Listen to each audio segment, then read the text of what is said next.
Hi there. So in my last video I talked about how Fallout New Vegas influences player choice through map design and layout, and in doing so undermines some of the otherwise brilliant world building. I do want to talk about New Vegas again in the future, specifically about some of the things that are really damn good in it, but for now let's move on and look at how some other games influence player choice. Right, so what else do we have in the big old open world Planescape Torment, that's... Okay, Dragon Age then, should definitely talk... Okay, how about more Fallout? Okay, Skyrim then. So, like it or lump it, Skyrim is the most influential open-world RPG in recent memory. It's a massive financial success, released and ported to every console possible. And it's okay. It's okay. It's okay. Alright, maybe I should do a quick rundown of the main plot of Skyrim before I get into the nitty-gritty of this. So you start the game as a lowly prisoner about to be executed by the Imperial Legion. You escape, find out that you're a Dovahkiin, or Dragonborn, someone who can absorb the powers of dragons and use dragon powers. You're tasked by some old guys on a hill to find and defeat Alduin, a big bad dragon that wants to destroy the world. There's also a conflict going on between the Imperial Legion, the army of a big human empire to which Skyrim belongs, and the Stormcloaks, Nordic rebels against the Empire who want an independent Skyrim. And also they're racist.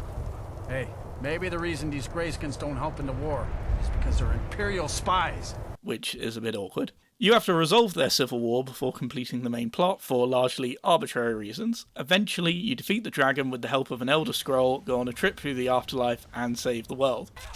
The main story of Skyrim is always pretty much the same no matter how you approach it. There's nothing intrinsically wrong with this. There's a place for story-driven RPGs that don't make player agency a central part of the story. Mass Effect is a pretty good game series despite the fact that your main choices are between Polite Shepherd and Rude Shepherd. But Skyrim tries to have the appearance of a more player-driven story. It has choices, it has factions you can join or destroy, it has the occasional moral or ethical dilemma, but they're all utterly unconnected from the main narrative. The main plot of Skyrim has a player character shaped hole to be filled, but only two characters comfortably fit that hole. An Imperial aligned hero who wants to save the world, or a Stormcloak aligned hero who wants to save the world. Two options that are pretty much identical. When we're looking at how games influence players to make choices, Skyrim is genuinely really difficult to talk about because it seemingly has no interest in making the player's choices a part of its story. Fundamentally, it doesn't care what choices you make because none of them have any consequences to the central story of the game, or even to other subplots.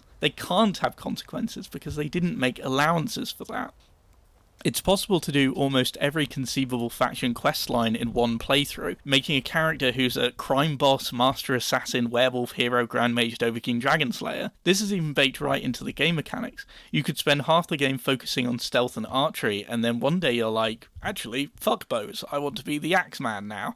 And presto, you're both. This necessitates that these widely divergent plot lines can't interfere with each other, robbing your choices of impact and influence. Last video I briefly talked about RPGs where plot elements are isolated in their own little bubbles and they don't influence the rest of the narrative. This is how Skyrim is structured. That's justifiable in a more linear affair where your choices are more limited, but in an open world sandbox where you're encouraged to create your own character and story, that doesn't fit at all. Skyrim has the world of a more open RPG, but the story of a linear RPG. Okay, here's where I start really tying myself in knots. So Skyrim has lots of choices, but none of them have consequences. We've established that. But that isn't entirely true. They definitely don't have any consequences to the main plot or to the subplots or any real mechanical or gameplay consequences. Joining a faction doesn't cut you off from other factions, saying the wrong thing to an ally doesn't make them behave differently, you can't change the political balance of any city apart from the headquarters of the Stormcloaks or the Imperials, and even then it only changes what NPCs are hanging around the castle. The choices offered in Skyrim don't change the gameplay in any significant way, but they do inform the personalities and priorities of the player character. The consequence to a player choice in Skyrim is in how the player views their own character, and this creates dissonance when the game refuses to acknowledge that. I'll give you an example. So my character here is on a trip to Riften. While browsing the market, she's approached by a strange man. He has an offer for her, and often not entirely legal. Through this man, she's embroiled in the Thieves Guild. She lies, cheats, and steals her way to the top of this organisation, and now she's the kingpin of crime. She's at the head of a criminal empire that stretches across the whole of Skyrim. And then, with the help of an ancient honourable order known as the Blades, a secret society devoted to protecting the Imperial bloodline and fighting evil, she saves the world. And it all plays out exactly as it would if my character was just a noble hero. Do you see the problem here? You can remove the tangible consequences to a choice, making sure that nothing mechanically interferes with the main story, but you can't remove the lingering implications of your choices. Your character could be a conniving thief and killer, uninterested in the petty politics of Skyrim, but tough. If you want to finish the main quest, you're going to have to pick a side, because the Jarl of Whiterun won't let you use his gaff for a dragon trap unless the Civil War's over.